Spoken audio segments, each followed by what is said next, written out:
To the City of Daly City Recreation Commission meeting. Today is Tuesday, November 24th.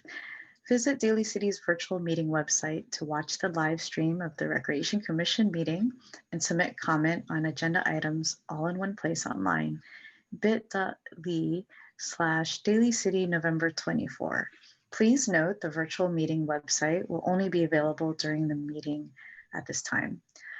COVID-19 announcement regarding public meetings. Pursuant to Governor Newsom's Executive Order N2520, members of the Daly City Recreation Commission and staff will participate in this meeting via teleconference. Members of the public are encouraged to watch the meeting via live stream at the website and to submit comments through the virtual meeting website and/or submit public comments via email prior to the public meeting. To submit a comment in writing, please email active@dalycity.org and write public comment in the subject line. In the body of the email, include the item number and/or title of the item, as well as your comments. All comments received by 4 p.m. will be emailed to the Recreation Commission members and included as an add to packet on the city's website prior to the meeting. Comments received after 4 p.m. will be added to the record and shared with the Recreation Commission members for the public meeting. Persons with disabilities who require auxiliary aids or services in attending or participating in this meeting should call the office of the city clerk at 991-8078 as soon as possible. This meeting is now called to order, and we'll start with the pledge to the flag. I don't have my flag. There's the flag. I pledge allegiance to the flag of the United States of America and to the republic for which it stands, one nation, under God, indivisible, with liberty and justice for all. Great. And moving on to roll call. We have Commissioner Ortiz. Present. Commissioner Flamenco. Here. Commissioner Pastor. Here. And Chair Luna. Here. And next, sorry, and Commissioner Landos.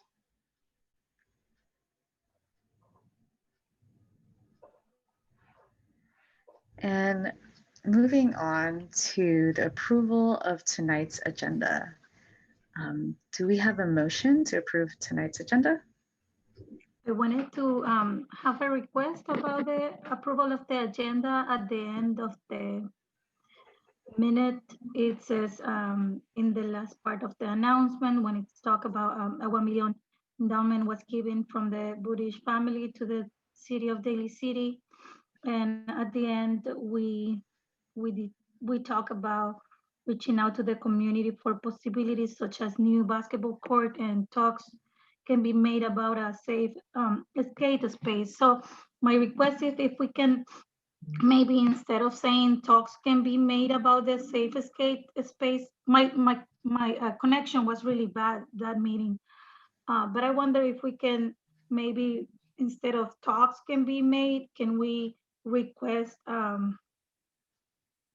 maybe a little more imperative to say we will try to create a skate park from that amount that has been given to the city of Daly City.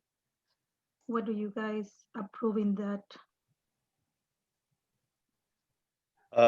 Nadia, I think what we should do is perhaps we can schedule maybe not the next meeting in January, but maybe February. If instead of doing a normal meeting, maybe we could do like a working study session or something like that. That way we could gather information and work together and get on the same page with some of so you guys are okay in saying at the end of that minute and talks can be made about safe skate space? I'm always open to talk about that anytime. So if I could interrupt real quick, this was with regard to the agenda. The minutes are following that, so. Oh, okay. Yeah. I wanted to clarify if she wanted to add, if she was asking to add, I guess, a space to have that conversation today. Oh, yeah, I'm just saying, right now you guys are on the approval of the agenda. So you I'm approve, sorry. I think you need to approve the agenda first, and then when you go to the meeting minutes and you want to talk about that, that's different. Sorry, I jumped. This is for tonight's agenda, sorry. Okay, I'm sorry, guys. But yeah, can I, is there a motion Yeah, to approve the I tonight's give a agenda? motion to approve this agenda. Okay. Second. Second? Okay, great. And moving on to the approval of last month's meeting minutes. Yeah, you have a motion for approval.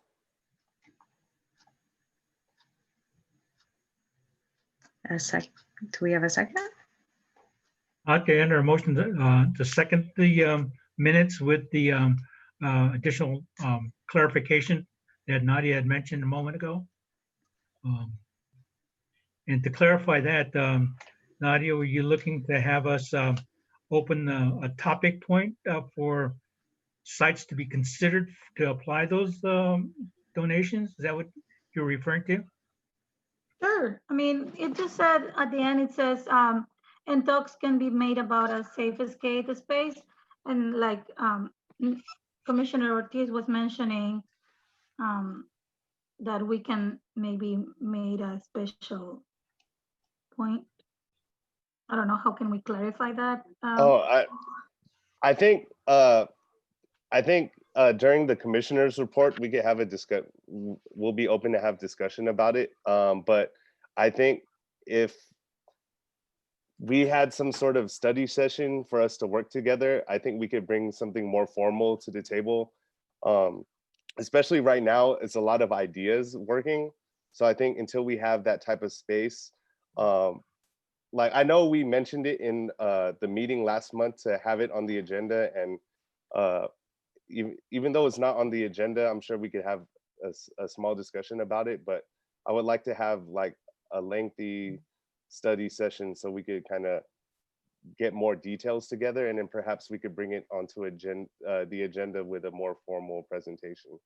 I don't know, just throwing out ideas. And commissioners, just to provide some clarity here, the minutes are just the record from the last meeting, and staff goes back and compares it against the video recording, which is also the public record. So it's just maintaining what was said then. We can certainly explore skate parks more tonight. I have information prepped to share with you all, but the minutes are literally just what happened last meeting. Is that what was said?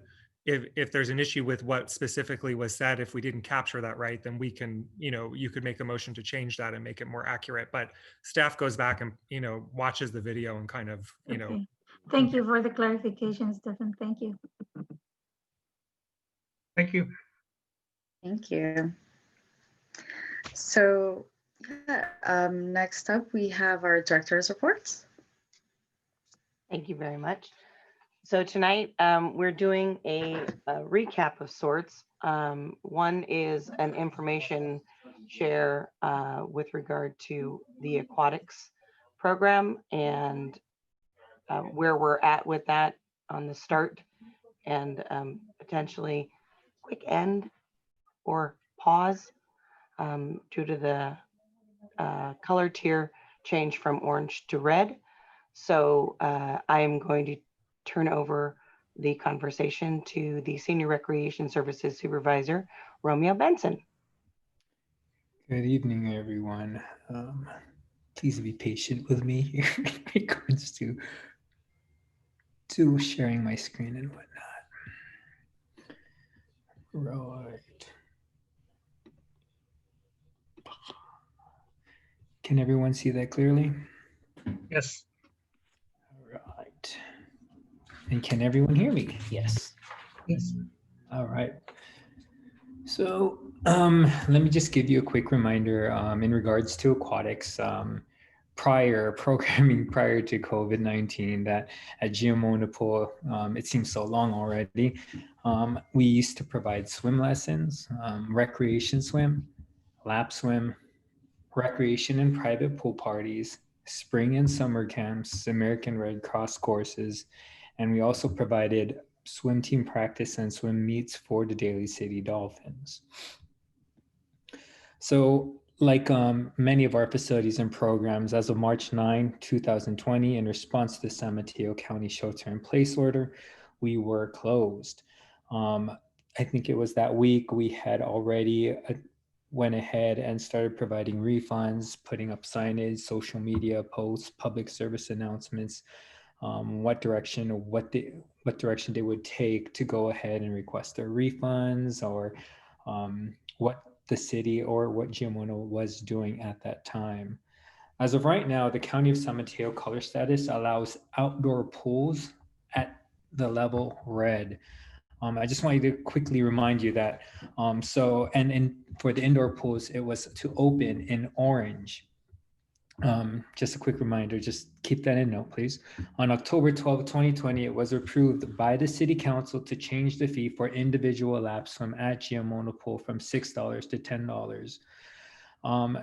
When we had obtained the approval, we were hoping that once we would open the pool, that would be the price for now. And that was just, again, for the meantime.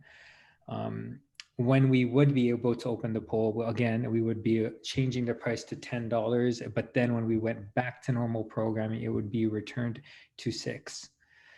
So we actually reopened. The reopening plan was for November 16th, which was, I think, was last Monday, 2020, when we were at orange.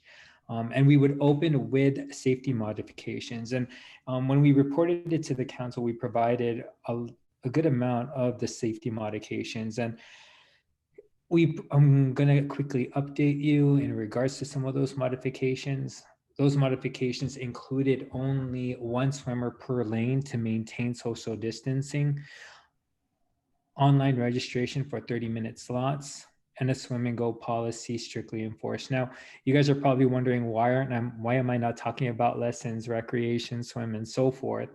That's because to make sure that we followed policy, this is the only program we could figure out where we actually could remain safe while opening. If you look at lessons with one teacher per 6, how would you be able to teach at a distance of 6 feet, especially when it came to the younger people? In recreation swim, how would you control where the rec swimmers were going and so forth? And so the original plan was, again, just to open lap swim. So safety practices would be meaning well, I have them listed here. So we have cleaning and disinfecting of common use areas, and that would be every 30 minutes.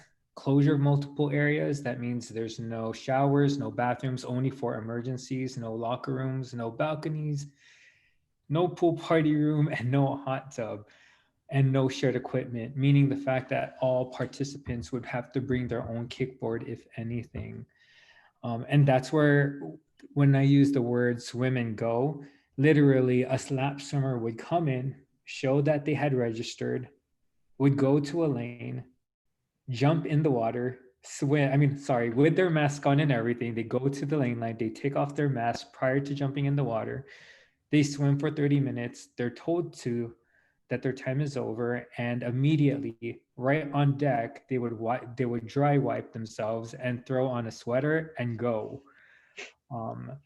That's what we meant by swim and go, meaning the fact that you didn't have access to the showers, to the locker rooms.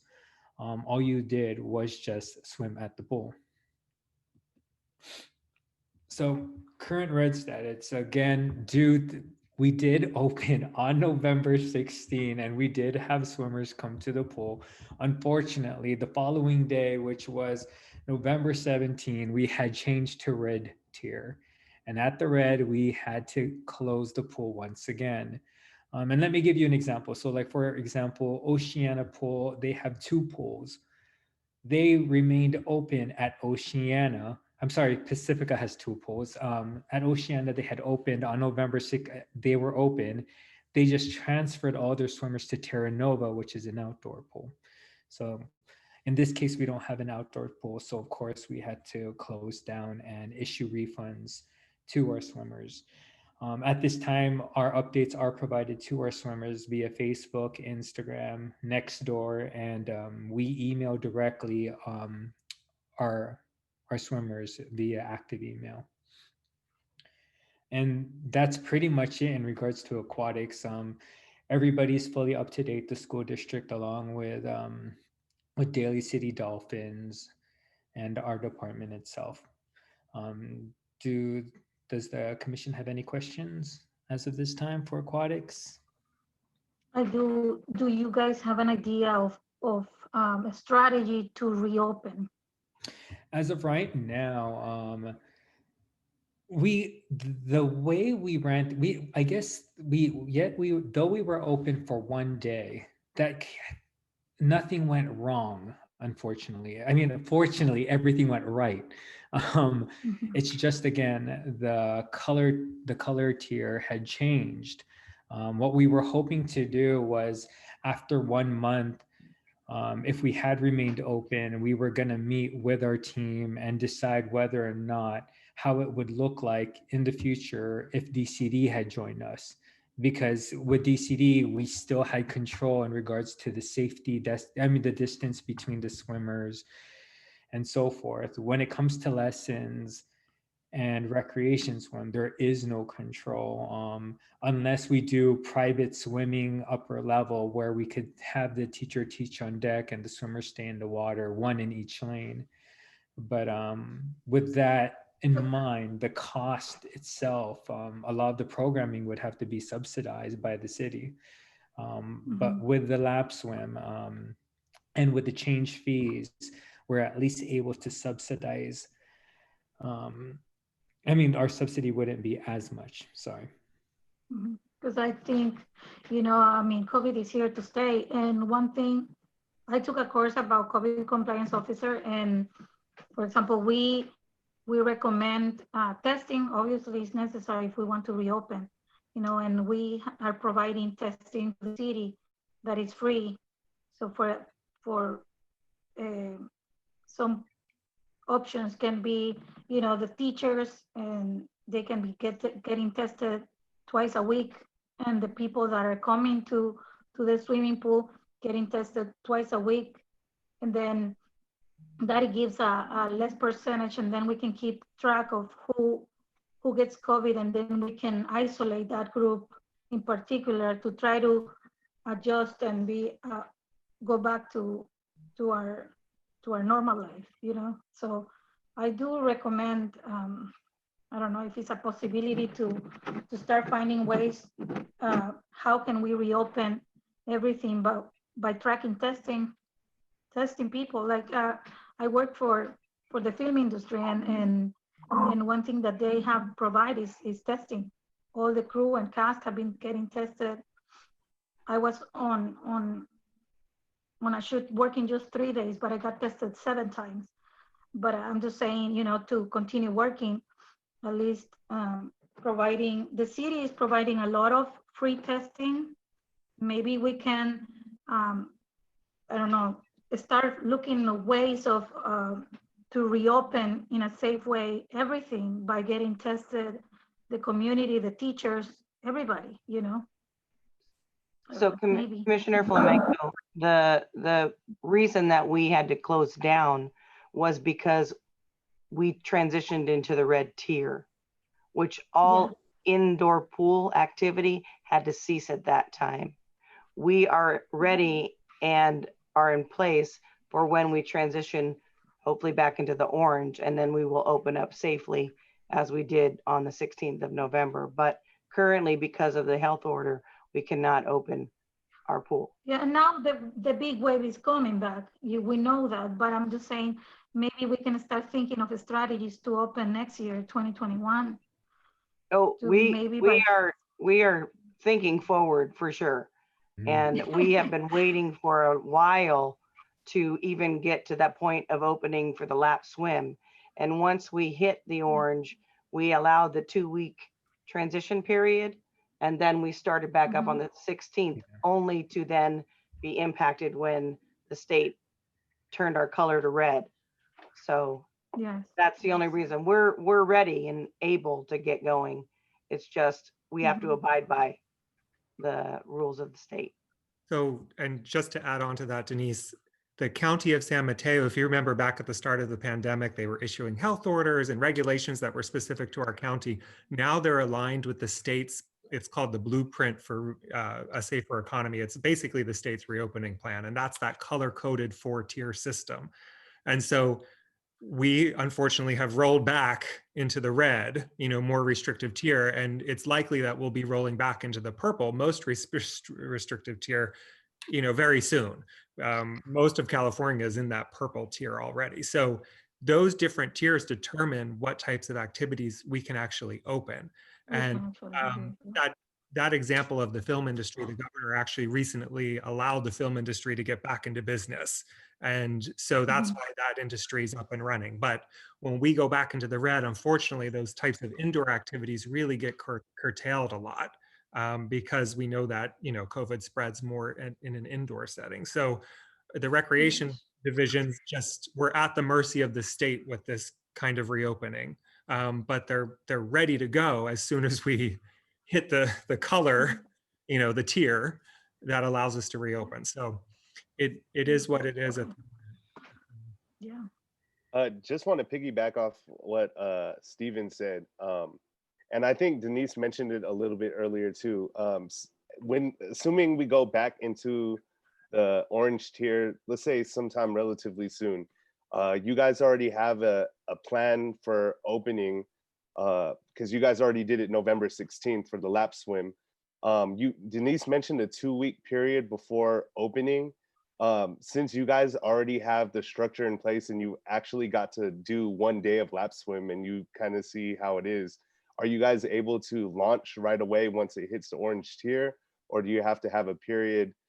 Because I'd hate to see this keep going back to red and you guys have to just stop in your tracks once the community just came back to the pool and kind of got a taste of normalcy, but we're back to it, so just curious about the wait time, or will you guys be able to go gung-ho right away once it hits orange? So, and Stephen, I'm sure you could speak more to this, but the way that the state has set it up, they could turn you red and turn you orange in a matter of hours or days if that's what they do. And so for us, we want to step into trying to provide the service for the community in a safe way. And we'll do that based on what the criteria for the state is. I'm not sure if they have that 2-week holding period anymore. I don't think they do. So if we get okay through the city manager's office and it's okay to move forward, we will. Romeo, when back on November 16th, when you were open for that 1 day, were the participants temperature tested as they came in as well? Yes, and I'm sorry, Jack, I totally skipped that part. As people walked in, so we do have distance markings, signs, and so forth throughout the whole entire facility. But one important thing, of course, is we actually have a temperature reader, which is just mounted on a tripod, and you just stand in front of it, and it takes your temperature, and it shows our staff directly. Yeah, and just lastly, how's the staff holding up during all this period that we're in? Are they holding up okay, health-wise? And I mean, health-wise and all, they're all doing well. That is one of our biggest issues, is the fact that within these past 8 months, we've lost a few staff members who had to find new jobs just to make, ends meet and so forth, or they're returning back to college, or they're relocating. So at this time, we are working with only 50% of our staff. As of March, 50% of them are currently not working because they've either left or and the other half, it just doesn't feel safe right now. They're unsure. It's that uncertainty feeling. Yeah. Same thing with our lap swimmers. Like, we think they would all return, right? But our DCD swimmers all returned, but some of our elderly swimmers did not. And it's more just because of the fact they might not feel comfortable or they're just not used to being out anymore. Yeah. And just to give a larger scale to that, that's the aquatics area. But when the pandemic hit and we shut down, we had about 126 part-time employees that served all aspects of recreation. Currently, we have less than 50 that we are able to provide some hours to, and that could be anywhere from 2 hours a week to 40 hours in a 2-week period. Sorry. So we've been hit And hard. the people were getting tested when it opened, or what was Getting the type of tracking with COVID? Just by temperature?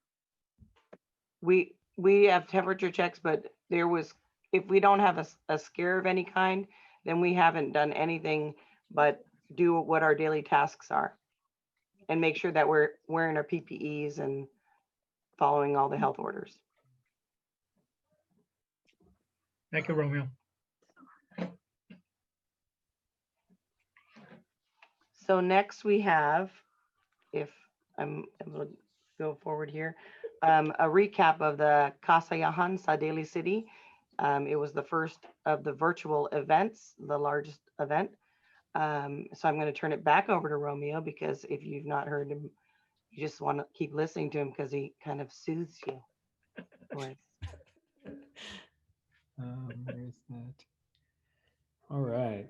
So Kasayahan sa Daly City, October 10, 2020. So I'm not sure if you guys remember, feels like it's been a long time ago, but our previous event was live. It was, again, a physical live event held annually at Marchbanks.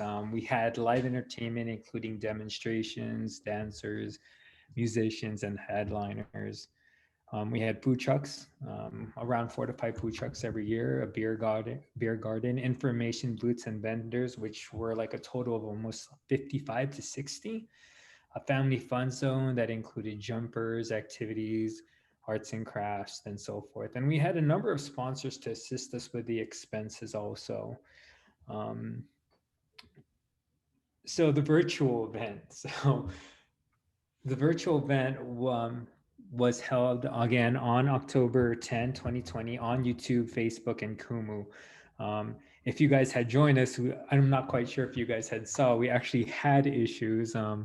We put a little bit too much on our plate trying to stream on YouTube, Facebook, and Kumu all at the same time. But we were able to present on Kumu that day. So in regards to the content, all the content for Kasayahan sa Daly City was free. We had MCs, demonstrations, and entertainment. Just to give you guys a heads up, when we say it was free, everybody literally recorded themselves at home. We took that footage and we showed it via live stream on that day. Just because with our resources and so forth, and even our knowledge on knowing how to stream, we wanted to make it sure it was easy for us to be able to do such a service. So everything was pre-recorded. Our resources this year, it was, again, our department provided the coordination, the content collection from all performers, the marketing and editing. And TFC was, again, our supporters this year. Where is that here? Sorry about that. We still had the simple support, the advisory services of Nariza Fernandez and Pia Lopez Baños. We had the technical resources from Eugene Lebadia and Jonas De Leon. I'm only shouting out to them just because I know they worked really hard to make this happen. They provided the venue. We did do it on right next to the movie theater in their TFC building that day. They provided the MCs, and they also provided us marketing assets.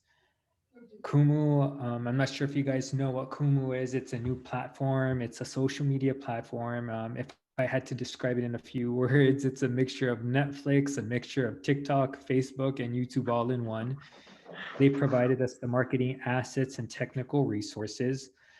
And we also received additional help from the Luna Company, Filipino Bayanihan Resource Center with with Dory and Perla, Mysterious, Win Productions, PNC Music Management, Cjo Media, Escabo Don, Jeepney Guy, and Patricio Ginelsa. And Patricio Ginelsa was the director of the movie Lumpia 2 that was done in, which was, yeah, done in Daly City in multiple locations.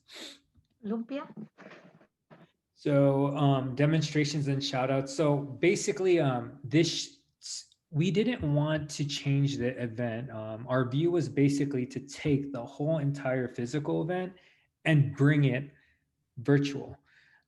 So when we're talking about food trucks, we literally bought a food demonstrator. When it came to martial arts, we provided a recordings. I know that the library usually has a tent. This year they did a story time and so forth. So let me go ahead and go over some of the demonstrations. We had story time with library staff, Selena Torona, author Justine Villanueva, and illustrator Lenore Bontigao. The book was, what was it? Jack Meets Ague, in which Justine Villanueva was the author. We had a martial arts demonstration with Escabodon, a food demonstration with Dennis Villafranca, owner of Jeepney Guy. We had a craft demonstration from our recreation staff, Cherry Cabilas, and she did paroles.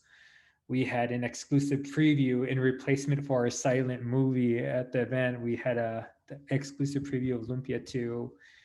And then for teens this year, we had them included by doing a premiere showing of their documentary on Cuentico, which is my story. Basically stories about Filipino teens. And then we also included shout outs. So our beginning introduction where we have our city council members, do their welcome messages. We had shout outs from all of them. We had shout outs from local businesses and supporters such as Bread Basket in Daly City, Little Honeybee, Bayani Art, and I Don't Care Productions. And so again, when it came to MCs and performances, usually we get sponsors to assist in paying our headliners. This year, it was all volunteer. So our MCs were Tet Hernandez and JC Gonzalez from Adobo Nation. Performance came from Zena Ira and Janelle Ferraro, local Daly City residents, Casey Conde, Andre Fangunilo, Jenica Fernando, the Papas brothers, It's Julius, Jen Clemena, our usual Melvin Sings, Maddie B, Kariktan Dance Company. We had comedians Dan Ramos, Andrew Arolfo, Jimmy Earl, the company, which is from where they practice in, where's that? Northgate, where they practice, Native Elements, Jackie Chavez, DJ Kubert, and One Voice. So surprisingly, I mean, this wasn't expected at all to get this much talent, especially with no resources, to obtain them. They all did it at their kind hearts just, to bring some happiness during COVID-19. So the benefits from doing the event, it was live engagement with the viewers. That was the great part about Kumu. You could talk to everyone, while on Facebook, while on YouTube, it is very limited. Facebook, you're not able to throw like symbols and whatnot, but other than messages, the viewers had the ability to view at home or view later on Facebook and YouTube. Ability for attendees, viewers, demonstrators, and performers to stay safe during the pandemic. The ability for viewers to choose their viewings. And what we mean by that was, if you didn't like something, you could always walk away. Or if you needed to do something, or you were, you could actually just walk away from your screen. It was that simple. A larger opportunity for supporting businesses and performers to promote their services and talent. Because of Kumu, because of Facebook and YouTube, it wasn't just Daly City. We were able to reach out in a wider range. And that's where it goes. The next bullet says wider range of talent.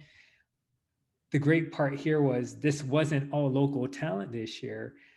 Andrew Orofo, Danny Ramos, they are Canadians in LA right now. Jimmy Earl was in Colorado. The ability to also get not just singers, we were able to get dancers, comedians, cooks, a DJ. That was the great part. In the past, we've always avoided bands because of the fact that it was too much equipment bringing on the stage. This year, because it was virtual, we didn't have to do that. They had the setup and it was just simply recorded. And again, opportunity for Daly to outreach globally. With Kumu, a lot of our viewers, they came from the Philippines, a lot of them from our Asian countries. Canada was a good amount. We even had a few from Australia. So that was a great thing to see. The fact that Daly City is being shared globally. Opportunity for the Department of Library and Recreation Services and the City of Daly City to learn and implement new ways of providing services to the residents at home. I think that was the biggest benefit in this case. Usually when we have events, you don't usually have too many struggles and so forth.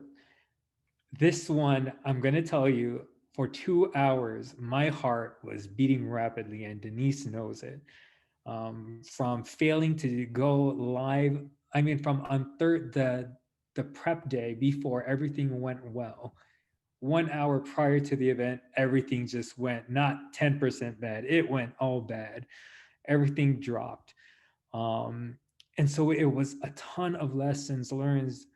And I think that was the greatest part. We learned how to work as a team during COVID. We learned how to, make corrections when needed. And we, in all honesty, it was really the idea was the show must go on, and we just made it happen, even though we had so many struggles. With all the struggles, here come the many accomplishments. So physical versus live outreach. So attendance approximately 1,500 to 2,500 live for the last 2 years. On Kumu alone, not including YouTube, not including Facebook, Kumu alone, we had 4,800 viewers. Live engagements, and these are people liking, gifting, talking. On Kumu alone, again, 34,000 live likes and 35,000 gifts. At one point, we received the hot badge, meaning the fact that we were the most viewed stream online on Kumu during the time we were actually on. Marketing engagements. This year, we tried really hard just because the fact we didn't have posters or anything. We did 35 total postings on Facebook and Instagram alone, and we had reached over 11,500 people. Total viewership of the event, again, Kumu had 4,800 viewers live. Facebook, the recorded version, 2,000 views, 5,855 people reached, 16 shares, and YouTube 140 views. So the total views of the event itself have come up to 7,000 views. Oops. And I wanted to share one thing just in case you did miss it. Where is that here? I have a quick minute video just to share with you all. And hopefully it works. Where did it go? Uh-oh. What do you guys see on your screen right now? We see an image of a computer screens. Okay. Computer screen. Let's see. Sorry about that. I found it. On my screen, I have 4 videos because of the next that's haunted house. Where are you? There it is. So you guys see, do you see somebody working on a computer? Yeah. And it looks, he's looking at different monitors, correct? Yeah. Okay. All right, I think it's this one. Yep, you are sharing.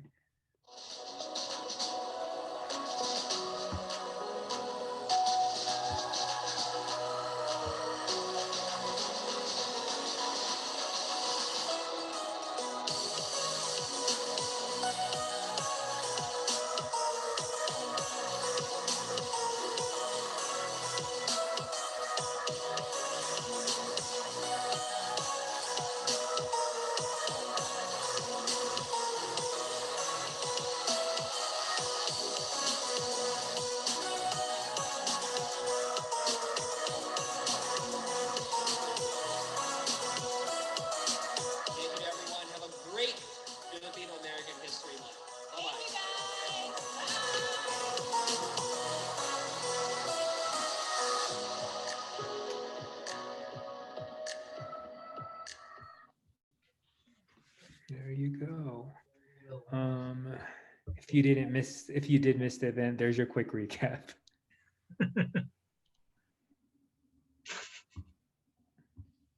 That's amazing. Good job. Okay. You should be really proud of everything that you guys try to put together and all the networking that got. That's amazing. Great job, guys. Hey, Romeo, I think I see one gray hair out of your head out of all that events. This one, I'm gonna admit, it was different. Yeah. That being our first virtual event, I know it was our first. We should have lowered the standards there, but I'm glad we pushed hard because there were so many lessons learned from it. Can this still be viewed? Yes, it's on YouTube and Facebook, the whole entire thing. Cool. Do it. All right. Thank you.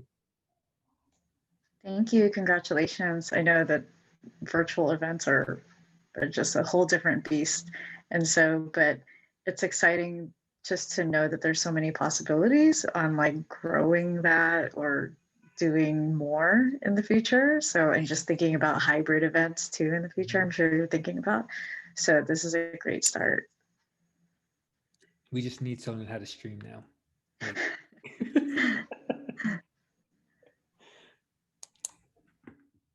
Okay, so the next event, I'm gonna have David Zetzer speak, but before, we're pretty good at our drive-throughs now. We got a great drive-through food distribution. We have a great senior grab and go program for our lunches. This is our first special event that transitioned into a drive-through event. It used to be a walkthrough. So I'm going to let David Zetzer speak on the trunk or treat event that was recently had in late October. Okay. Hi, everybody. Thank you.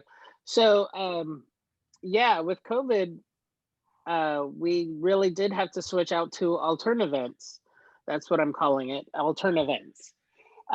So with that, we looked at our Halloween festivities and we broke it down into a couple different sections. Part of it was to test run the holidays. I'm sorry, to test run some of the events to see if we can transfer them or maybe use them for future holidays. So for Halloween this year, instead of our one trunk or treat that we usually do, we broke it down into 5 events. The first is the costume critters photo contest on Facebook. The second event we did was a haunted houses home decoration contest. Then we did a drive-through trunk or treat, as well as the car contest for haunted trunks, art cars, or costume caravans, whatever name you like. And then we did an Halloween adventure kit, as well as a couple other online events like Rec and Reading with the library and many postings on our YouTube and other social media of arts and crafts, projects, games, and etc.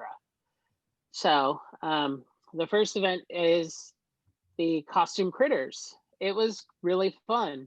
It was a great chance for us to reach out to the community to get them to engage with us. They emailed us pictures of their pets in costumes, and we put it on Facebook for live voting.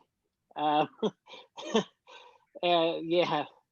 it went down to the wire on that live voting. They wanted us to recount the votes, but we have screenshots to claim who the winner is. So it was great. I'm actually for the first time seeing these numbers here that Romeo posted.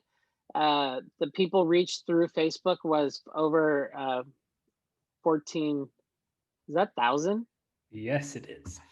Oh, sorry, my numbers get mixed up in my head between my mouth and my head. And then there was over 1,080 votes, 139 comments, and 64 shares. It was great. I got to tell you, the conversations I've had with people about the pet photos, they're like, yeah, those are great. Let's do it again. And yeah, I think it's something we can move forward and continue to do in the future. The next event is our haunted houses.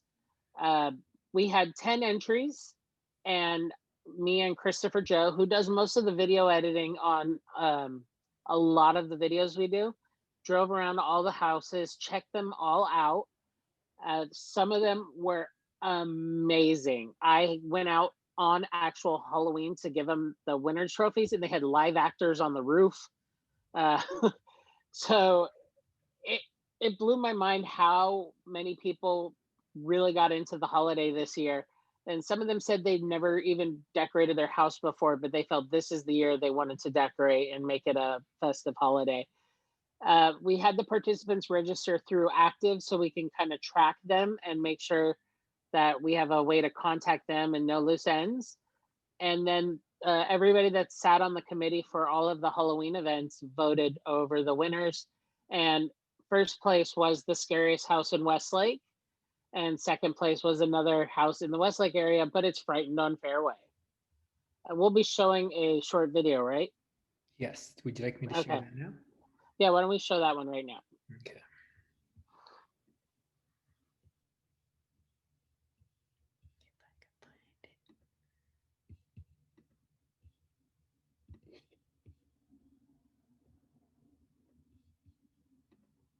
Daly City Rec at Home, we asked you if you were the house for Halloween, and you answered. That's right, we had our first ever haunted house competition. And let's see who the contestants were.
And in second place, the winner is...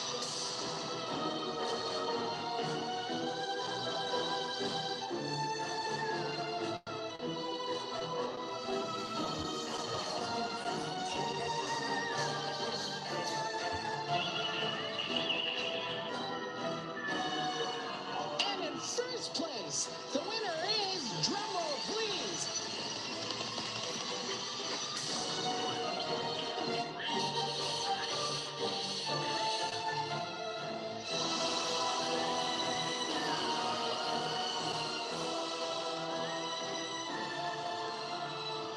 all right, everybody, that sure was fun.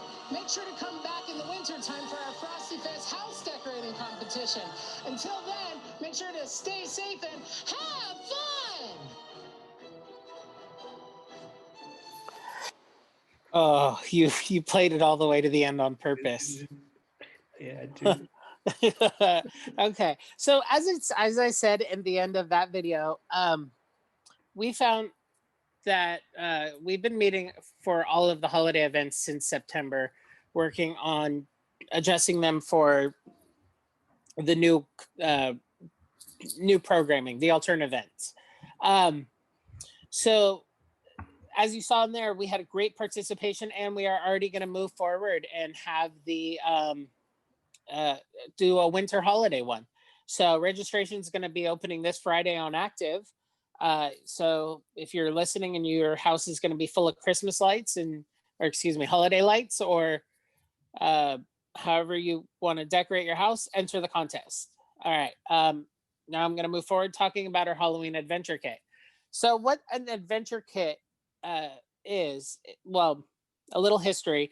When we had to close the summer youth recreation program, we had a lot of the equipment and supplies left over. And so we made it available to the public in what we called adventure kits. We wrote instructions, filled it with snacks, goodies, treats, craft projects, games, science projects. We loaded all of that into the adventure kit, and we released them to, sold them to participants so they can have the supplies at their home. We did 2 Zooms in a week, and it went very well during the summer. So we thought, hey, let's do it again for Halloween, but this time theme it out, and we did. And so what you're seeing is a couple pictures of the adventure kit, and we did live in the Zoom. We made potions class where we actually mixed yeast and baking soda and all these fun little basic home kitchen reactions, and the kids had a blast with it. And then we played a game where we spun the wheel, and whatever it landed on I had to do. So at one point I think I put a pie in my face. Another time I ate an onion covered in caramel. Yeah, I ate Brussels sprouts dipped in chocolate. I think I took another pie to the face. I ate a spoonful of wasabi, just to play games with the kids. They answered silly riddles, and it was fun. We sold 45 of those between our giveaways and selling, we went through 45 adventure kits. And I know, as some other people can tell you, some of the kids are still talking about how much fun it was where I was eating Brussels sprouts covered in chocolate. Yeah. I think we have another short video of the recap, or is that the overall recap? Go in. Check and treat. There we go. Start one. Oh, sorry. Blending it right there. There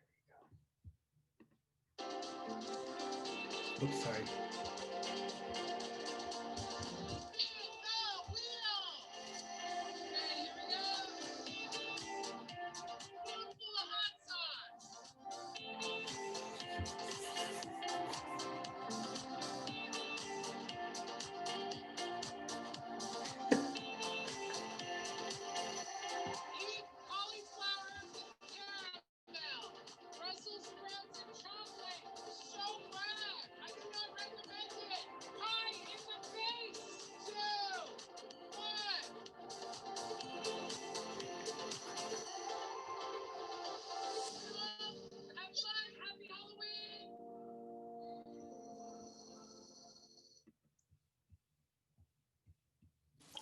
Well, they at least got my good side there.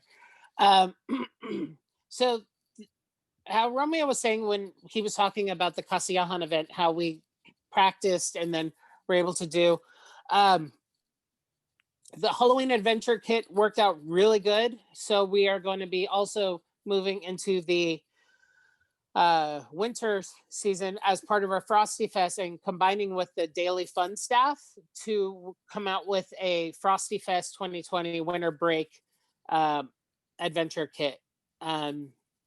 Another event that we had, which was kind of the topper to this amazing run of Halloween events was the drive-through trunk or treat.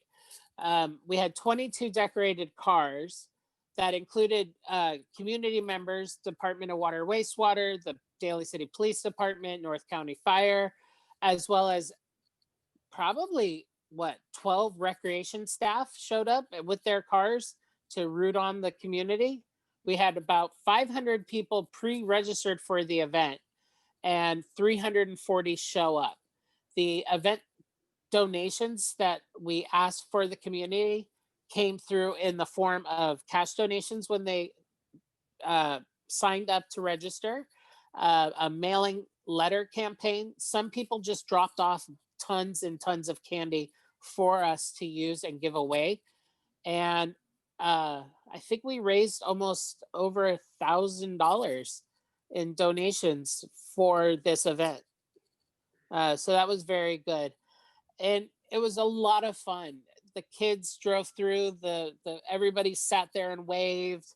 You had families driving super slow and videoing it. It was a lot of fun for having an alternative event, and it being our first one in that. It was a very big success. Now, we got to call out our winners. We did have a community winner, and that was the IT truck. One of our she's a parent and a teacher in the school district who showed up to participate. And then as far as the department winner, the Dino truck happened to be the winner from Water Wastewater. Now I'm just gonna throw this out there and challenge all the other departments to come on and try to take that trophy away from them. That's 2 years in a row Water Wastewater has won. So I hope next year we can get some more departments to compete against Water Wastewater. And I think we have another short video, right?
Cool.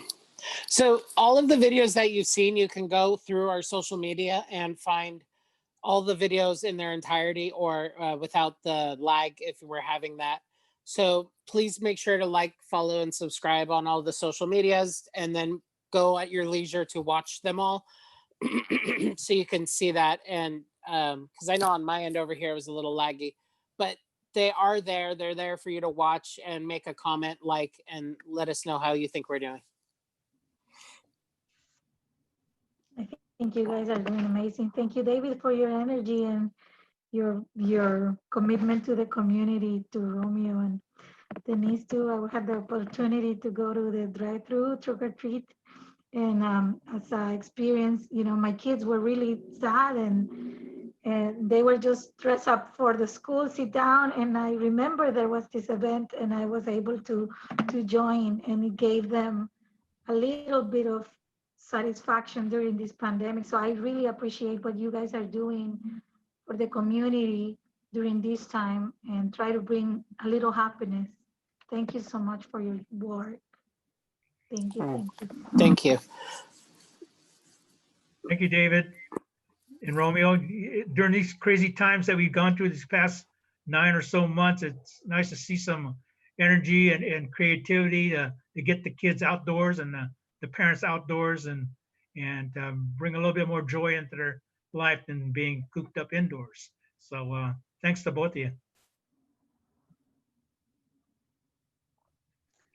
Yeah, I just want to say that the haunted house thing like is amazing, and it's just such a fun way to get the whole community involved. But I would have loved to like ride with you guys to go check out the houses. That would have been fun. But yeah, congratulations. This is like just so great, and I'm glad you guys are kind of doing similar activities for December. Yeah, thank you guys for putting in all of that work for the community. I think, one thing that 2020 definitely revealed is like all the shifts that you guys have taken to bring the programming into everybody's homes and everyone's computer screens. I think it just strengthens the recreation department. Just seeing the numbers of social media outreach and interactive or like everybody interacting on those platforms, I think it's awesome, and I want to commend you guys for doing all the work for that. So thank you.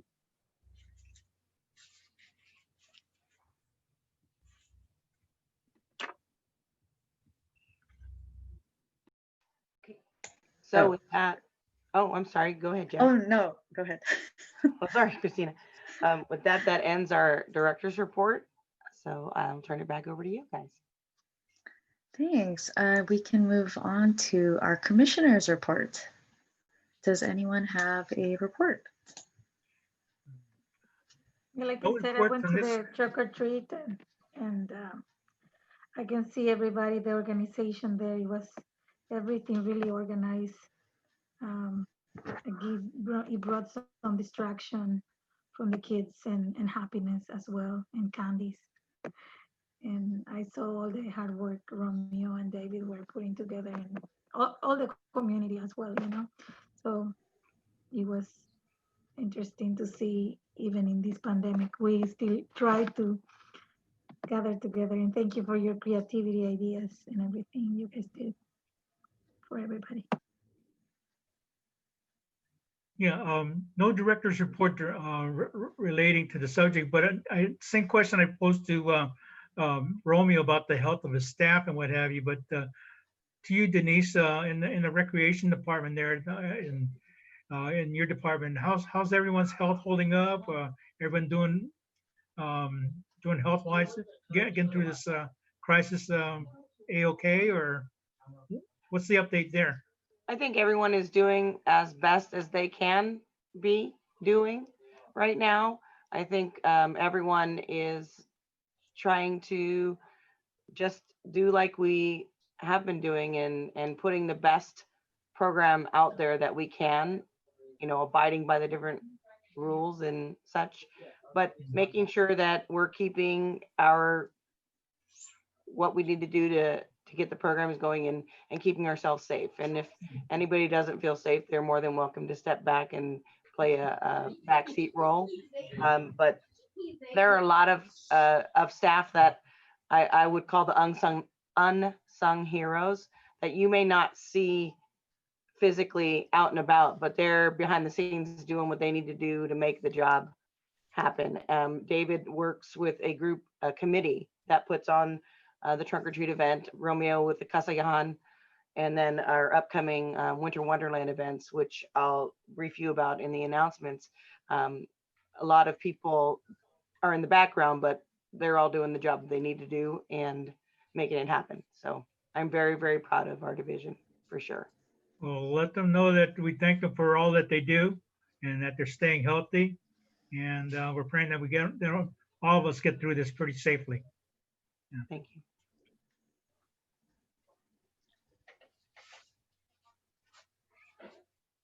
Cool. As we're on commissioner's report, I know last week we mentioned about having the discussion about skate parks and safe skate spaces. Though it's not on the agenda today, I just want to know if there's a possibility that we can maybe in February or March, create, or instead of having our traditional meeting, we could do some sort of study session. That way it could give us, when we come back in January, it gives us a couple months to get some materials together. But kind of just, I know that this is a goal for us for the next upcoming year or 2 years or so forth. But I just kind of want to create that space for us and wanted to know how we would be able to do that. So Commissioner Ortiz, we could certainly do that via a special meeting of the commission, and it would be focused all on skate parks. But I did prepare information tonight if you'd like me to share about skate parks, and then maybe that can give you a better idea of maybe where you'd want to go after that in terms of meetings and discussions. No, that would be awesome. Thank you so much, Okay. Stephen. So as part of our Parks and Open Space Master Plan, which I know you all saw, we did extensive outreach, and it was online, it was in person. There were many methods of reaching people, and skate parks were actually a feature that we specifically asked people for feedback on. And there were many ways they participated, but they could vote for things they liked about their parks, and skate parks was one of those features they could vote on. They could vote on things that they'd like to add to their parks. So skate parks definitely received votes throughout all those processes, and it's for like a pop-up booth at a farmer's market or a city event where you're kind of putting a sticky sticker on a poster and kind of voting for like what you would like to see. So people could also write in comments in a variety of ways, and we did receive comments in favor of skate parks. The skate park that is on Sullivan, right by City Hall, that's been closed to the public due to safety concerns with the equipment there. By the way, most people that we surveyed evaluated that park saying it needed improvement. So they kind of agree with us that that equipment needed to be replaced. But through our outreach, we also validated that there is still demand for skate parks in the city. So as part of that parks plan, based on the community feedback we received, there were recommendations developed for every park in Daly City. There's 28 parks, 31 if you count the open spaces, and most people were totally surprised by that number. But one of the exciting possibilities for a skate park development was listed for the former Margate Tennis Complex. If you're familiar with that area, it's at 65 Margate Street, if you want to Google it. This is a 4.5 acre park. It used to offer 10 tennis courts. They're no longer accessible. And there's a considerable amount of effort that would be required to make this park safe again and accessible. So a total redesign was actually recommended as part of the parks plan. And just so you know, that site is actually owned by our water department. There's actually water infrastructure on the site. So for Margate, the redesign recommended a large skate park area. The cost would be over $2.3 million to put that in. That's just an estimate. The skate structure could include things like concrete bowls, lighting for use at night, perimeter fencing, shade structures, seats, bike racks, things like that.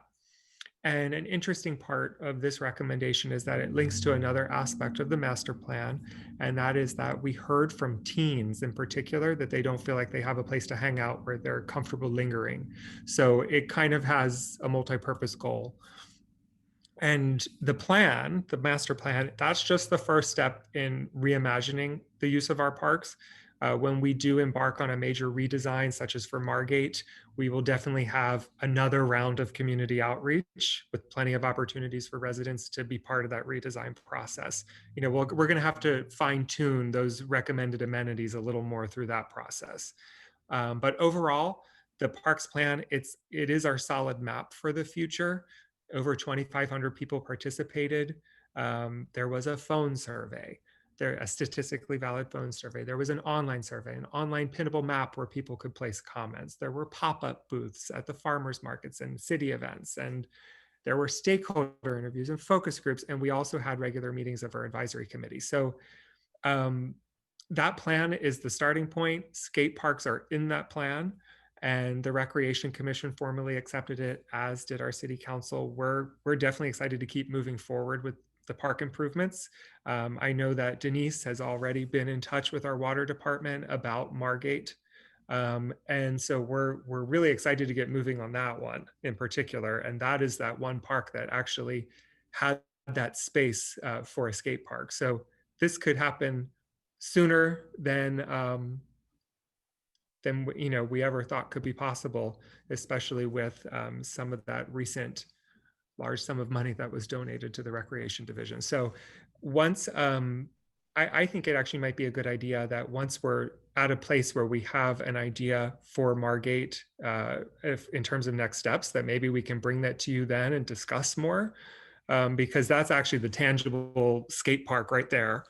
And it might be a good starting point to talk about community outreach and maybe leveraging you all to get more people to participate in that opportunity to weigh in. So that's my update tonight. I'm happy to answer questions. I know you saw the parks plan already, but I did, we combed through it today for any mention of skate park and just saw that it definitely came up quite a bit. That's very encouraging, Stephen, to know that behind the scenes interest and outreach was created for the public to get involved. Yeah, I'm just curious. Our young presenter that brought this all to our attention, was him and his dad part of the? Were you aware where they were part of the entries to kind of like share ideas? I'd have to. I'm not sure what his name is, but I'd have to go back and try and figure that out. I know in the report it's kind of we don't really list the names of people who participated. All right. Well, that sounds encouraging. Thank you. Thank you very much. Also, maybe we can reach the community of skaters around Daly City to bring an input. I do want to say something that I do enjoy. For example, Santa Monica and they have also skate parks close to the beach area. I don't know if Thornton State Beach, the end of Daly City, is there a part of the city? Because I always think about like in the future, maybe develop an area around there because we have this beautiful view exactly in that area where we can see the beach, and here is the outside, but I don't know, I'm just saying maybe in the future we can develop that area to bring tourists or any attraction to Daly City as well. So those the parcels that you might be referring to at Thornton Beach next to the parking lot, is that where you're talking about? Those are privately owned parcels. So Wah, wah, wah. yeah. Maybe they want to donate it to Daly City. Okay.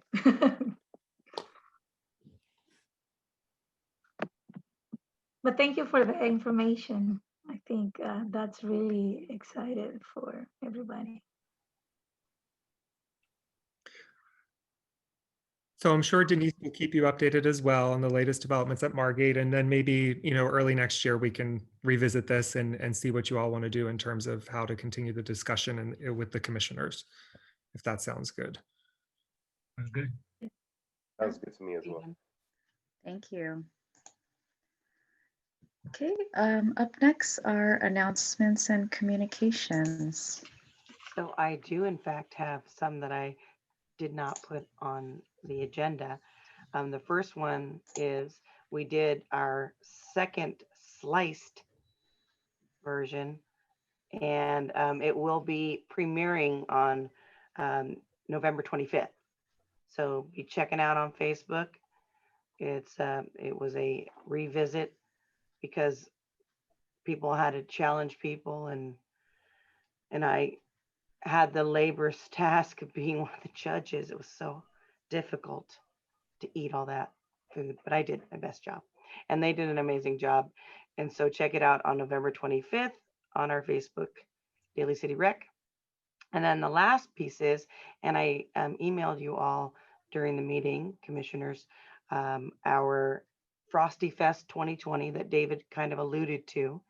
And it's a flyer that looks like this that you received in your email. I just sent it to you about a half hour ago so that you would have it available and ready. but we're kicking off the event on December 5th in partnership with Ceremony Center. And we will be having the drive-through Winter Wonderland on that day from 11 a.m. to 1 p.m. I'm going to let David speak to all of that and more in less than 2 minutes.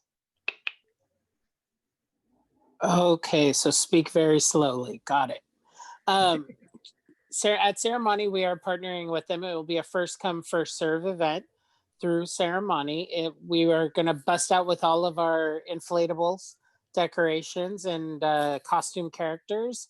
And we want you to come down, drive through our parade route, and see our inflatable vignettes with live actors. I heard there might be special visitor, Anna and Elsa, maybe the Grinch, and of course Santa Claus.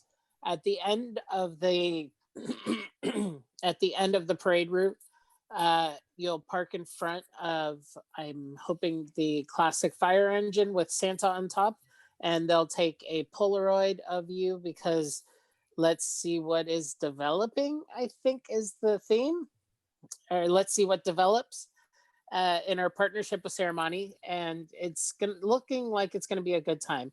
That is our first event that we are going to have, and then we have many more events to come, including the holiday house decoration contest.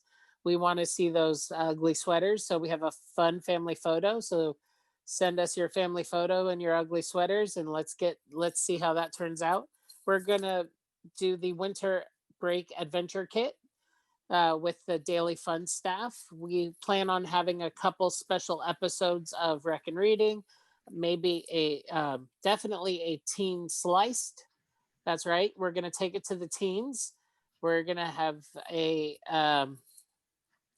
please don't let me forget anything. Bread house. Yeah, that's what the teens will be decorating, a gingerbread house. And we'll be showing the tree lighting at City Hall, and then we're going to have a talent show at the end of the month as well, with intergenerational performances. And hopefully this live stream event will learn from our past ones, and it will be an excellent adventure. So I think if I missed anything, the info's on the flyer. A lot of things will launch on Friday on iPlay. So until then, make sure to stay safe and have fun. Thank you, David. And with that, that sums up our announcements. Thank you. Looking forward to all the activities for December. Are there any public Yes, I have a comments? question. Oh. Denise, can we maybe tell the community any food bank or anything for these holidays and COVID test available, just to remind them any accessible opening? So with regard to food distribution, we have food distributions on Thursdays and Fridays. The first and third Friday is at Ceremony Center, and all the rest of them are located at Westlake Park. If you're going to come on a Thursday, it's between 11 and 2, excuse me. And on Fridays here at Westlake Park, it is on 10 to 1. I think it's 10 to 1. And then at Ceremony Center, it's 9 or 8-ish, 9 to 11. And then, Stephen, do we have any more testing? Yes, I have been promoting the testing quite a bit. So, and just so you all know, testing is actually available every week at the San Mateo County Event Center. And they actually added a specific lane for children 5 years and older. So that's always available. It's coming to Daly City on the December 1st and 2nd and 8th and 9th, because we do receive one of the rotating sites as well. And then I'm sure we'll have more mobile testing sites pop up in December as well in Daly City. So as soon as I get the information, I'll push it out. Another question for homeless or people in need, the community, where they can go for the call if they need any clothes or something. Can you provide any information, Stephen, if you have something? Yeah, we can provide that information as well. That's handled through the Community Service Center. It's right across the street from City Hall, the entrance to our parking lot. And they provide homeless services. They're contracted to do so. So we can, if there's ever a particular individual that you know about, you could always get in touch with me or anyone in the city manager's office, and we can hook them up with the homeless. It's called the Heart Team. I'm blanking on. It's homeless It's the homeless outreach team. homeless outreach team. So Thank you. Awesome. yeah, they can go out and meet the individuals and provide services. And are we having any dinner for them or any Thanksgiving something for homeless or in San Mateo where they can go if they don't have food or something? Oh, I don't know of anything off the top of my head, like an event where they can go, but we are providing food distribution, including for homeless individuals through the Community Service Center, and they are accessing those services. Thank you very much. Thank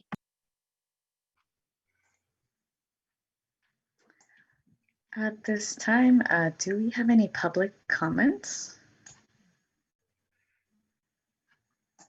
Just to have a safe Thanksgiving with your core family group.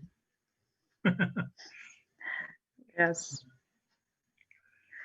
Okay, great. If there isn't anything else, as Jack said, we want to wish everybody a happy holiday.